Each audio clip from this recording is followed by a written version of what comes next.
السلام عليكم ورحمة الله وبركاته.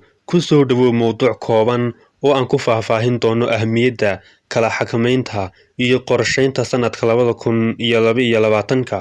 Mowduucan kooban waxaan kugula wadaagi doonaa qodobo muhiim ay tahay inaad martid oo ay tahay laga maarmaan dejinta qorshayaasha muhiimka ah. Waxaan ku bilownaa sanadka 2022 ee bilowga waxayna maca salaameeyay sanadkii 2021ka ka oo aad inta badan u maleynaysid in waqtiyo kala duwan oo siyaabo kala duwan kugu dhaafay ama adiga oo aan waqti fiican aan ka faa'iideysan oo ku dhaafay. Hadda 2022 ee haatan taagan waxa loo baahan yahay ama markaasi sidaas ugu diyaarin lahayd ka faa'iideysiga 12 bilood ee nagu soo aadan haddii alla idmo.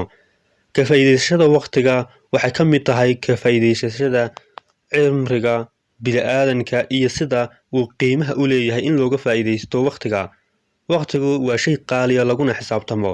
Haddaba sida dawladaha iyo bilyaneerada qorshe sanadka 2022ka qorshe iyo ajende aad isleedahay wax waad ka xaqiijin kartaa.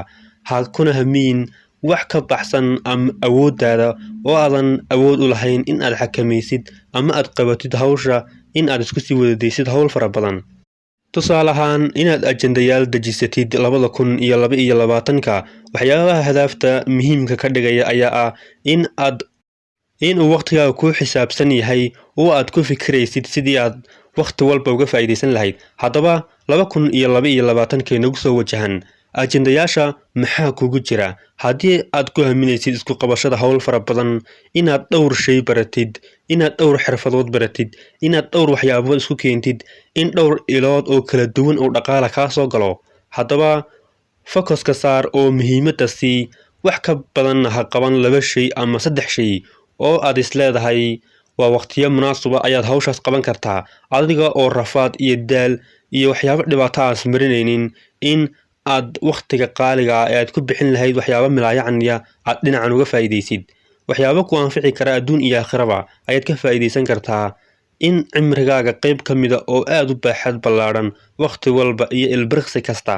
Haddaba qorshaha 2022 ha noqdo mid aan fara badnayn oo aadan markaasi aadan focuska saarin waxyaabo fara badan oo ka baxsan awooddaada. xoogana saar shay aad ku fiican tahay oo aad isleedahay natiijo fiican ayaad ka keeni doontaa. waxyaabaha guuldarrada keena waxaa ka mid ah in qofkuusan aqoon waxa uu doonayo inuu qabto ama markaasi hawsha uu rabo inuu qabto uu 10 hawlood oo kala dul keeno.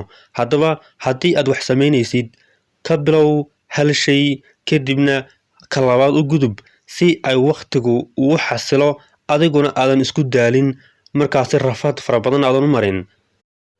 alxamdulillah waxaa jira dad fara badan oo maanta baraha bulshadeena ku baraarujiya in ay ka faa'iideystaan oo ay qorshayaal fiican oo ajende wanaagsan dejistaan 2022 ama sanadada iyo waqtiyada kala duwan. taas waa wax aad u wanaagsan in lagu dhiirigeliyo waana in aad focuska saartid adigu waxaad ku fiican tahay.